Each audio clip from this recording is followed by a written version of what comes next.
since the free agency period and now, by the way, DeAndre Hopkins visiting New England, Juju Smith-Schuster and DeAndre Hopkins in week 1.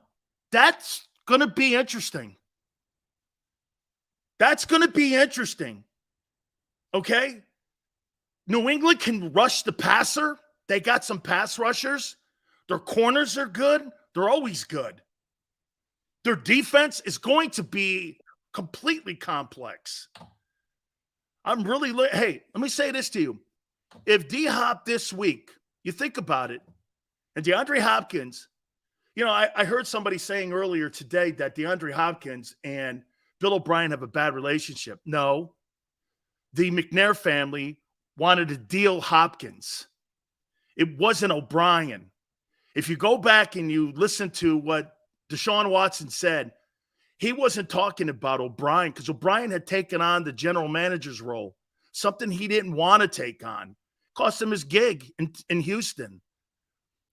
They didn't want to get rid of him. They just gave Watson a $175 million contract extension, and then they move Hopkins for a running back in Arizona. That's what started the downhill deal there in Houston. But again, look at the noise going on in Buffalo now. You never see that shit going on in Philly. You never see that. Before I bring John McMullen on here, I have never seen a business deal of $250 million done so quietly in any profession. Here, the deal's done. Look at the train wrecks that we've just gone through with these mega deals. Let's bring in John McMullen now, who was at OTAs last week. Am I right, John? John, most of those deals, there's always some back and forth. And what you're seeing in Buffalo with all the noise, again, one of the great things that organization, I'm talking Philly, does, they limit a lot of noise in the locker room, and they work so hard at having a great environment in that building.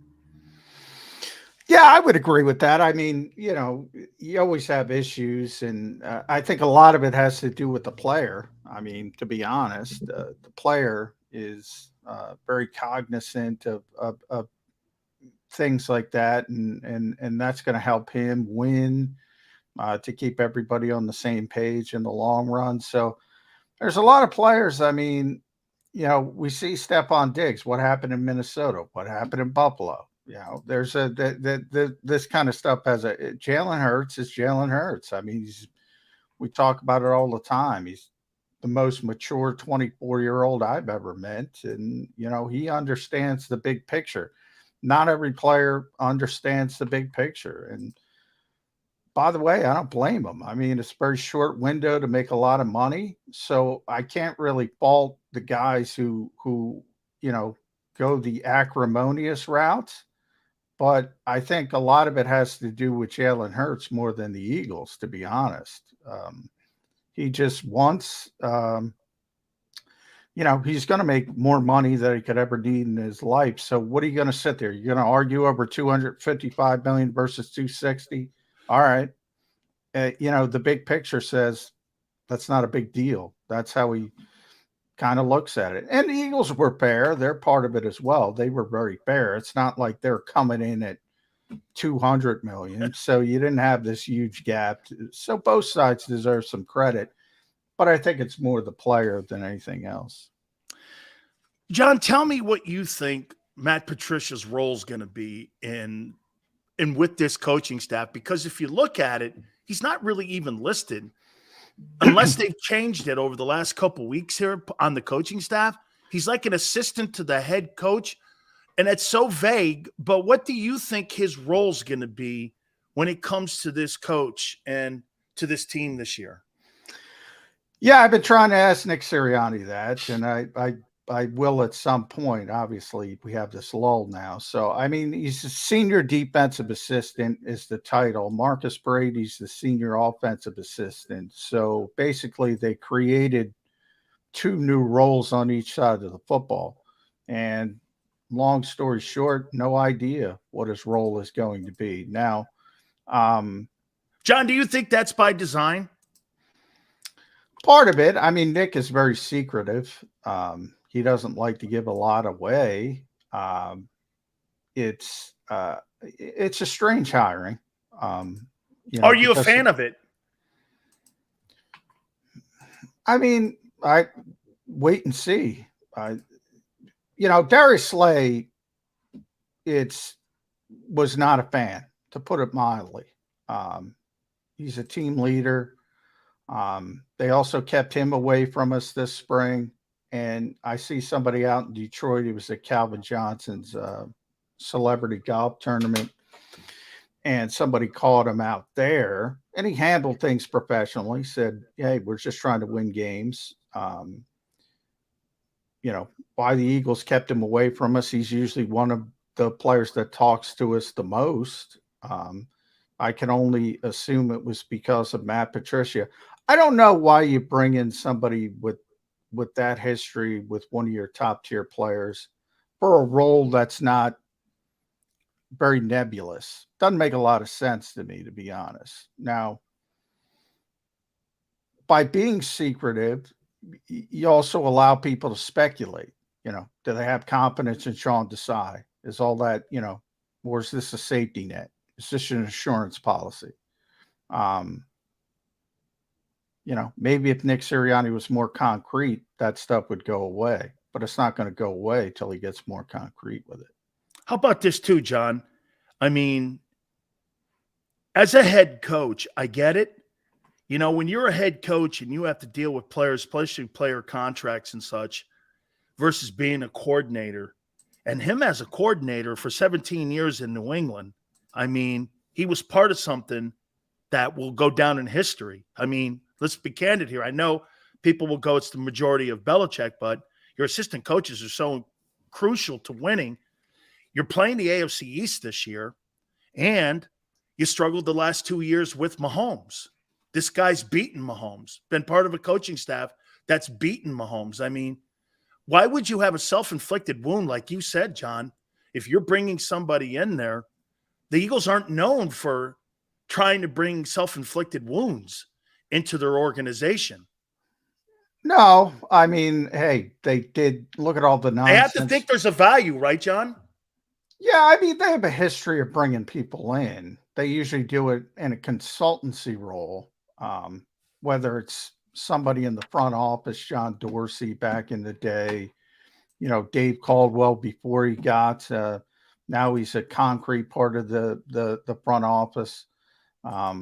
They tend to bring in talent. Vic Fangio leading up to the Super Bowl.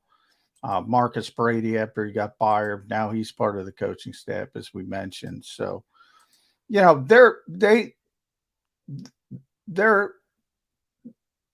they have a history of doing these types of things. The difference now is with these two, concrete roles that didn't exist. Last year's coaching staff, these two roles didn't exist. So why are they doing it? Is the next question, which you asked me. Is it because, and not only Jonathan Gannon, but Shane Steichen as well, and by extension, Brian Johnson, do you have a safety net for him as well with Marcus Brady? That's where I think Nick Sirianni should be more forthright. I'll tell you what, John, I want to stop you here because I'll tell you, man, I've been talking to you now for 3 years. I don't think you're a fan of this. You just don't seem like this may be the only move that has happened in the offseason where you went like this. I don't know, man. Yeah, I don't get it. I don't get it. It doesn't like I always say the Eagles typically, where I give them credit, typically I understand their decision making. I always say they might get it wrong. Yeah, right. Robert Quinn, an example at the trade deadline. They might get it wrong, but I get the thought process behind it. I don't get the thought process behind this. I don't see the upside. I think the upside to me is a disaster. If Sean Desai can't handle the job, okay, you have an assurance, but you don't want that. So one of two things. Is he a watchdog? One of two things. Either you don't have confidence in the guy, which is not good, or number two is it's just a throwaway role, and why not give him the consultancy title? Like Jim Bob Cooter was here a couple of years ago, and they didn't even announce it. One day he's walking out of the NovaCare complex, and we're doing an interview with Nick Sirianni, and there's Jim Bob Cooter. Bang, and that's how we were made aware. If it's that role on it with a defensive slant, like last year, the Eagles are one of my pet peeves last year. Vic Fangio was at training camp. All right. There was a report early in the year that he was a consultant for the Eagles. That was untrue. But it ran. It took off like wildfire. Oh, Vic Fangio's consultant for the Eagles. Well, he wasn't until 2 weeks before the Super Bowl that he was, which in a roundabout way confirmed he wasn't in the first place. All the fans are saying, no, I read he was a consultant. And I said, no, he's not a consultant. He's not, he's a consultant like Frank Reich was a consultant. In other words, Nick could call him up. They're friends. More confidant than consultant. Exactly. Nothing on paper, nothing official. He texted them back and forth. Jonathan Gannon texted them back and forth. Maybe they throw something on, but that's not a consultant. No. A consultant is you sign a contract, you work for the team, which ultimately he did before the Super Bowl. But they do this stuff all the time, but they don't put it out. And, now he's a part of the coaching staff, senior defensive assistant. So in theory, it goes Sean Desai, Matt Patricia, then the position coaches. So who's the answer to, John? In theory, Sean Desai, and of course Nick Sirianni. In theory, and we'll see how it works out. Who do you think he answers to? Do you think he answers to Nick and Howie? Because senior, it's a really weird title, John. Well, they make up titles. I mean, that's Let me move on to this. And by the way, Nick Sirianni said that with Kevin Patullo. Kevin got a promotion from passing game coordinator to passing game coordinator and associate head coach. Now, why isn't he assistant head coach? Because Jamal Singleton is assistant head coach. So he's the associate head coach. And we asked Nick flat out, well, has his job description changed? And he's like, no. We just wanted to give him a bump in title and salary. Huh. Well, that's cool. That's how the NFL does things. I'd rather have the paycheck than the pat on the back here. That being said, here's another guy. What's DeAndre Swift's role going to be? I mean, John, I think sometimes people think that you can just plug a guy in and all of a sudden he's going to be a guy where, you're hoping for 65 catches, 700, 800 yards rushing. He's part of the game plan. Maybe he's not. I don't know. There's now a screen game potentially with him there. What's DeAndre Swift? What is his role going to be in this offense? I think he's probably the odds-on favorite to be the lead back in the offense. Now, he's never played more than 13 games. People talk about the history of Rashad Penny and injuries. Well, DeAndre's never played more than 13 games. I think he topped out at 617, something like that, yards in Detroit. So he hasn't touched it a ton. Of course, the Eagles have a great offensive line. So did Detroit, though. Detroit's a top 5 offensive line. Third all time, third right now in the league. Yeah, it's a very good group. So all of that factors into it. He'll get an opportunity to compete. As far as the passing game, though, I got to tell you, I think people are off base on that because, this is not a traditional offense. This is an RPO-based offense. The quarterback will run the ball. He's not going to dump the ball off to the running back. So you're not going to see those Austin Eckler numbers. But where DeAndre Swift can help, and I saw this a little bit in OTAs, they run a lot of bubble screens. They run a lot of smoke screens, hit screens. The receivers it's kind of an ugly play, except when it's not, if you know what I mean. In Yeah. other words, Middle screens are great to slow teams down on pass rushing. Yeah, it when it doesn't work, it's a very ugly Train play, wreck. and it looks bad, it looks bad, it looks bad, it looks bad. Then you hit one, and it looks good. Now, the difference with the receivers running it, remember, if you're running that type of thing, you got to make that first guy miss. So whether it's breaking the tackle or just juking them, and if you think about it, a running back is more capable of doing that than a receiver typically. So they were using DeAndre Swift a lot in that type of role in OTAs and just throwing out a quick smoke screen. And they did it with Kenny Gainwell as well. So that might be a little tweak you see on offense. What'd you make of Miles Sanders' comment? It was kind of not a strong one, John, but it was more of a pointing out that, hey, and I'm paraphrasing here, and only the way Sileo can. So just so you know, John, I mean, to me, it sounded like they underutilized him in the Super Bowl. That was my take. Well, he got hurt on the first play. I mean, when these things happen, and by the way, he fumbled the football. He did. Fumbled it out of bounds, and he hurt his hand on the first play. So he was banged up, number one. And he on the first play of the game, the knock on Miles Sanders for years before he kind of turned things around last year was he would kick it outside too much. He wouldn't take what's there. And he does that the first play on the Super Bowl, and it doesn't work, and he fumbles it, and he hurts his hand. So that was a big part of it as well. I think people forget also that Miles wasn't effective late in the season because he had a knee injury. He was wearing that knee brace for a while, and he was banged up from that. He had a great regular season, and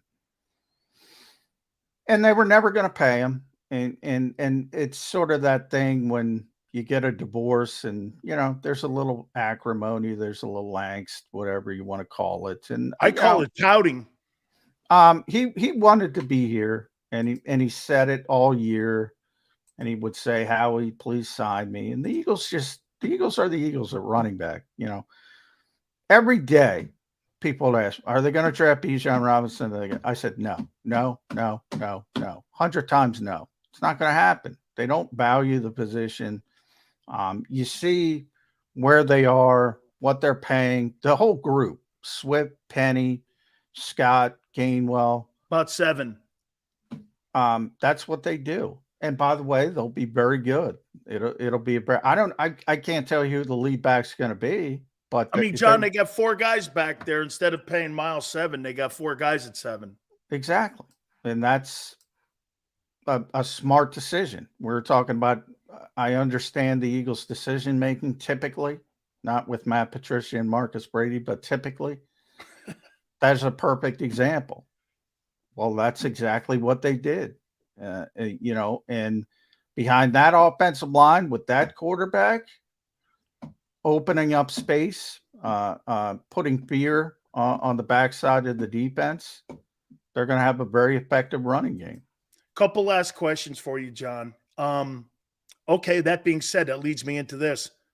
1,300 yards, 11 rushing touchdowns, or the right guard? What do you think is going to be the tougher to fill and replace? What is going to be the biggest loss felt? Do they have the players to replace that 1,300 yards? Do they have the talent to replace an Isaac Seumalo? Kelsey speaking highly on how great Isaac Seumalo was playing next to him. Pro Bowl talented kid, man. That kid was good. He was a good football player. Yeah, he is. But,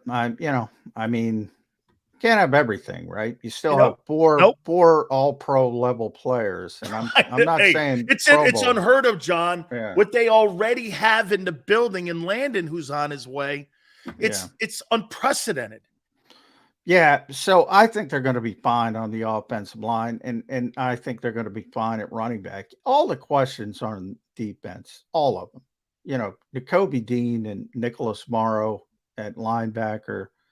Right now, it's Reed Blankenship and Terrell Edmonds at safety. That's a little scary. if you're an Eagles fan, you should be a little scary about that. You know, TJ Edwards, Kaiser White, 2,100 snaps last year. That's what they're replacing. Wow. Nakobe played 34, 34 snaps, and people are checking off his box like he's going to be Bobby Wagner. Now, maybe it's true, but I always say, you know, Jim Schwartz would always tell me with young players, startup costs, startup costs, startup costs. There's going to be some hiccups. So there's going to be some hiccups with Nakobe Dean, Sidney Brown, but those are the players they need on the field from a talent perspective. That back seven, besides the corners are really good, but they're aging. Slay's 32, Bradbury's 30, Abonte's always banged up, but they're good. That group is really good. The linebackers and the safeties, I would not feel comfortable. John, who do you think that the Eagles are relying on more this year, Jalen Carter or Jordan Davis? What do you think they're expecting more out of? Well, what do you mean? if you mean stats, well, you draft both guys third. You draft one guy 9th, and you draft another guy 13th. I'm assuming someone's going to have to be a star. I mean, Jalen Carter's going to be the star in from a traditional. Maybe the better question is who starts between those two. You know, and by start they play the variable fronts, so they play 50 and 40. So in 50, Davis starts. It's going to be Cox and Carter, and it's going to be Reddick and Sweat in the 50 front. And the 40 front's more interesting. It's probably going to be Jalen Carter and Fletcher Cox, and then you have Sweat and Reddick outside. So I mean, one of the things with Jordan Davis, I have this discussion every morning because I'm on the air with a stat guy.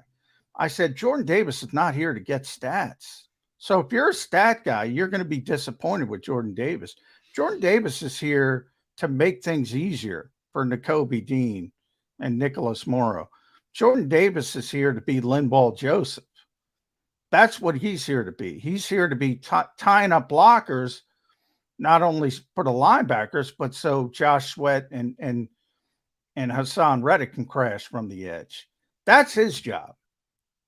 Jalen Carter's here to be an impact player from a sack standpoint, from a disruption standpoint. Like a young Fletcher. Yes.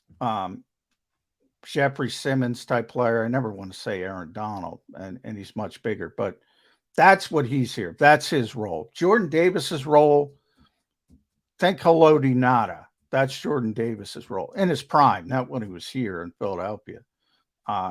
When he was an all-pro in Baltimore. His job is to make things easier for everybody else. Is that too esoteric for the 13th overall pick? I said it day one. It might be. It might be. John, he's not a bust. It just was overdrafted a little because, like you said, the impact is going to be, and here's his stats. How are you ranked against the run? And do you have a double-digit sack guy on your perimeters? That's how those are going to be his stats and how you look at him, because that's how they looked at Wolfark. Vince told me about 3 days ago, John, dude, if you're looking at that guy getting you 50 tackles and 6 sacks, he's not going to do that. But what he's going to do is he's going to get Judon 14 sacks, and you're going to be 5th against the run. Those are his statistics. So if you're looking anything more, because I said it too, John, you and I were on the same page with this. This guy had 43 games at Georgia. He had 9 sacks. This guy's not going to put up gigantic numbers. No. But they were number 1 in the country against the run. Yeah. Yeah. And Nakobe, watch Nakobe highlights. Watch the guy in front of him.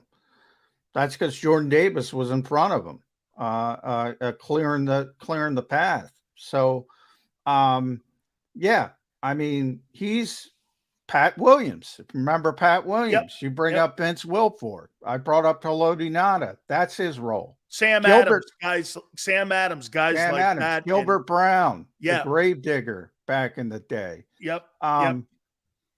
Now that's a different discussion. Is that worth the 13th pick in the draft? If you're a Super Bowl team, it is. That's right. That's exactly right. John, let me sneak one last one in. The kid Smith, how are they going to use him? I mean, Nolan? Yeah, how are they going to use Nolan Smith? Because, boy, I tell you, I'm in love with this kid. I wasn't in the pre-draft stuff, but watching him and hearing Tracy Rocker talk about him and his 4-3 being able to set the edge. I mean, you got dual missiles potentially at one time if he picks the game up. Are they going to play him behind Reddick so he learns the game? John, how are they going to bring him along? Because I think he's got a chance to be a special player on that team. Yeah. I mean, he is, he's got sort of the Brandon Graham energy and enthusiasm. He brings that kind of juice. So if you think about that moving forward, whenever Brandon does leave, I think that's going to be really, really important. I did see people keep talking about him at all-ball linebacker because the Eagles have a need we just talked about. Well, can you move him to all-ball linebacker while you wait? Because right now he's the fourth edge rusher. They're not messing with that. He's an edge rusher. They're going to keep him at edge rusher. Now, when you get down to 53, if you have a bunch of injuries, you might have to do it out of desperation, but only out of desperation. Talk to the scouting staff. They only scouted him as an edge rusher. 2 days after OTAs were over, he was out at Von Miller's camp working on it. He's working as an edge rusher. He ain't working as an all-ball linebacker. That's what he is. And he comes into a great situation because you have Josh Sweat, you have Hassan Reddick, you have Brandon Graham. So he doesn't have to come in and make a splash. This could be a situation where, he plays 15, 20% of the snaps and he gets his feet wet. But I think long-term, it's going to be, seamless to go from Brandon Graham to Nolan Smith on the edge. Different type of player, obviously, undersized. But the one thing about Nolan Smith, too,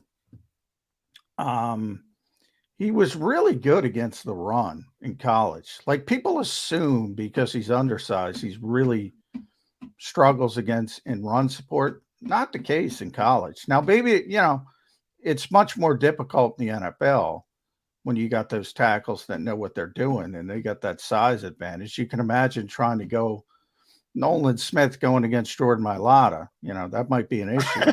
Hey, John, you know what Baldinger said about that Georgia program, John? He goes like this. He goes, sometimes why these guys don't seem like they're game ready is because they do so much rotation. Oh, yeah. Because there's so many great players down at Georgia. You either have a massive lead or you got a massive rotation when you're playing Alabama. It's a different world now, John. This is Baldinger saying this. He goes, you got to recruit your own guys and you got to almost promise playing time. So not everybody's going to get 65 snaps like Jerome and I did back in the day. Do you buy into that? Oh, yeah. I mean, same thing with Jordan Davis. They have too many players. And, Baldy's right. Now guys will go in the portal and they'll say, well, I can go play at so-and-so, college. And you've seen it in the past with guys leaving. So they have to serve two masters. And Nolan Smith was the number one recruit in the entire country. So, he's tremendously gifted. The only questions with him, think of him as the defensive Devontae Smith. He's very, very undersized for the position, but he's so gifted. He's going to be an outlier. He's going to be fine. He's going to be a really good player. And the Eagles have a luxury of not having to force him on the field early. But the last thing they're going to do is mess with him and affect his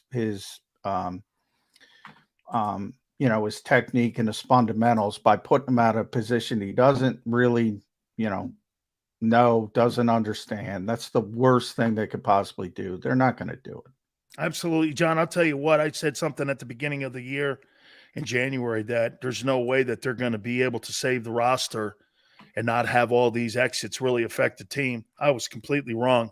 I'm stunned on what that general manager did. They're more athletic now.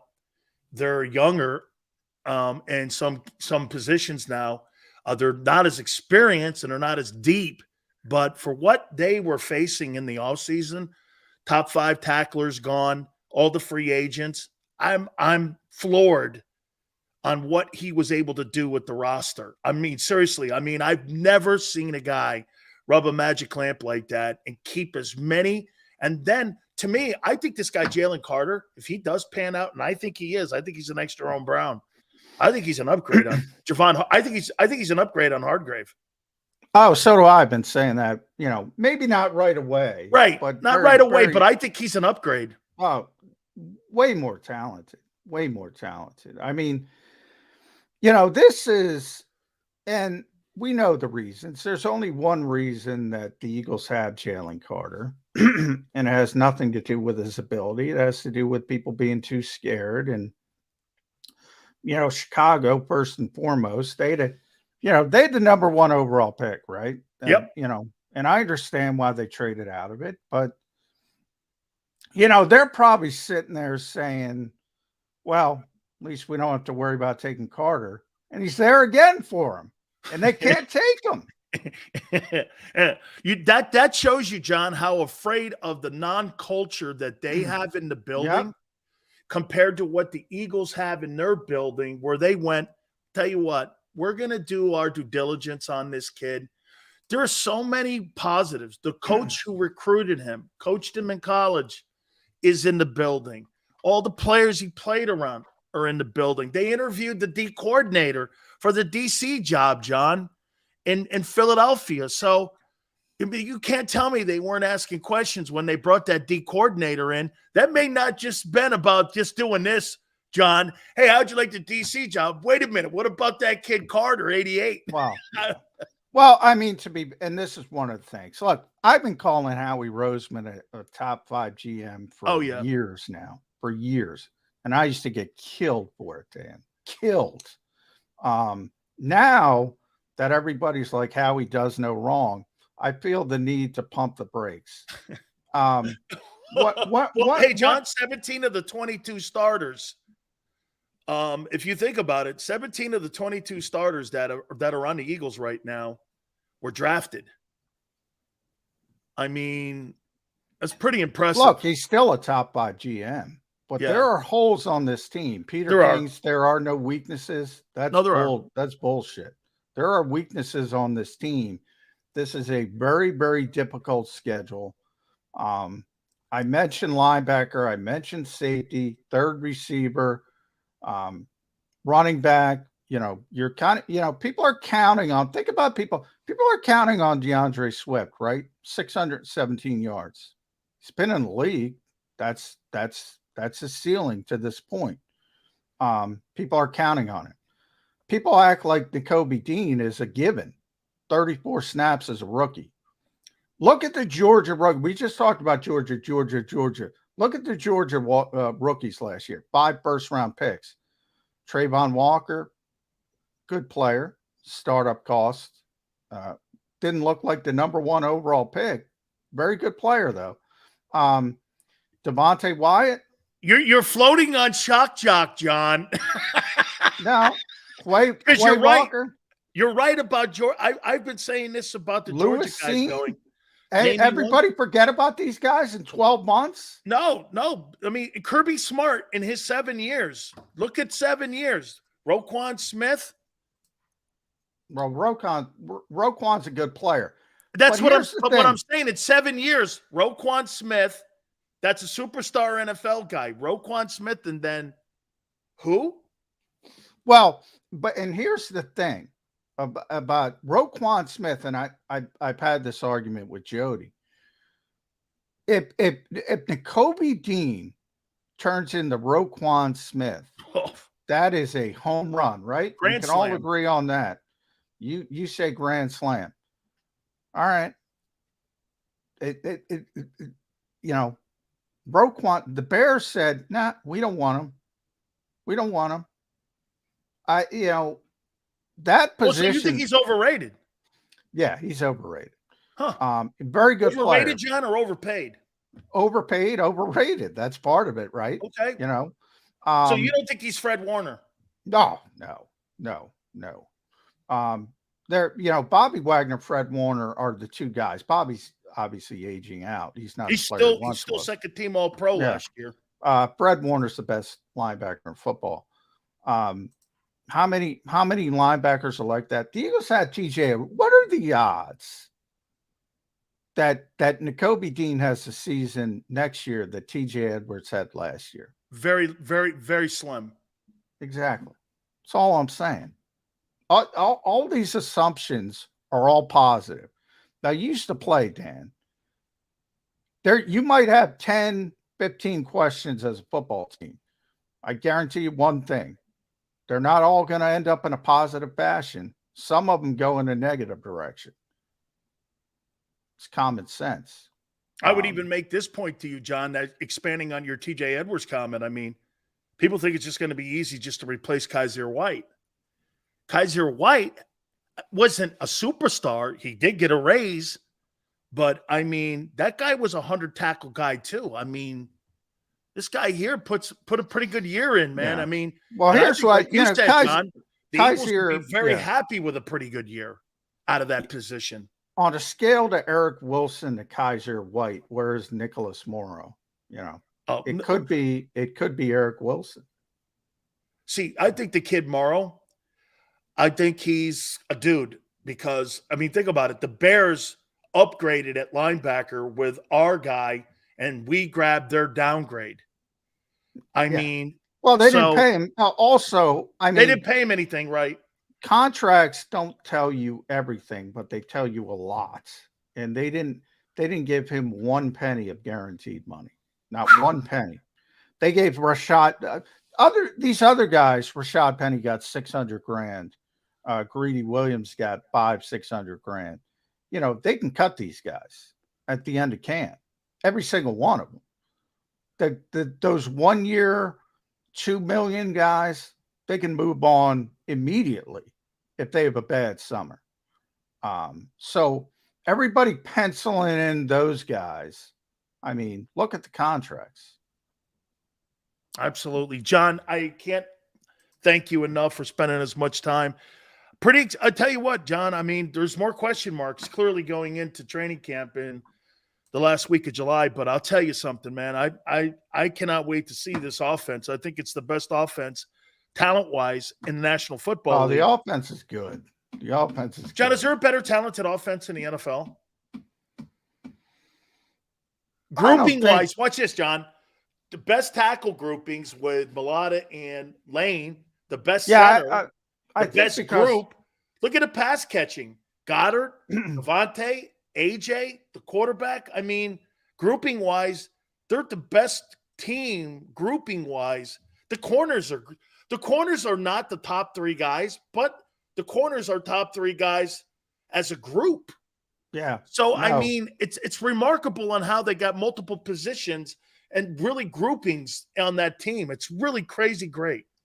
Yeah, and offensively, they're going to be really good because I default to the offensive line. I mean, number one, because you have Miami, right? Miami's got Hill and Waddle and all their weapons. Cincinnati with Burrow and the three receivers. I wouldn't be shocked if Cook lands there too, wanting to go back to Florida and plays a South Florida kid. I would not be shocked if he lands there. Exactly. But the offensive line of the Eagles puts them because if you can't block people, you have issues. And if you can block people, you can do some things. And that's where the Eagles are. The Eagles have the best offensive line in football.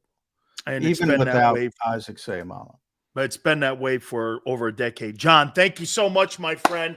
I appreciate you stepping in with us. Thank you, sir. Thanks, Dan. You got it. John McMullen, don't forget Birds 365. Catch him in the morning. Him and Jody do a great job each and every single day covering the Birds. John does a great job. He's always over there at the NovaCare Center. When we come back, we're going to play Howie Roseman, and I need your help. Okay? It's not what you think. Also, we're going to look at divisions, wild cards. We're going to do some roster building. And I'm going to this is going to be completely something that we've not done before. We're going to play general manager with you. And this is what Howie's doing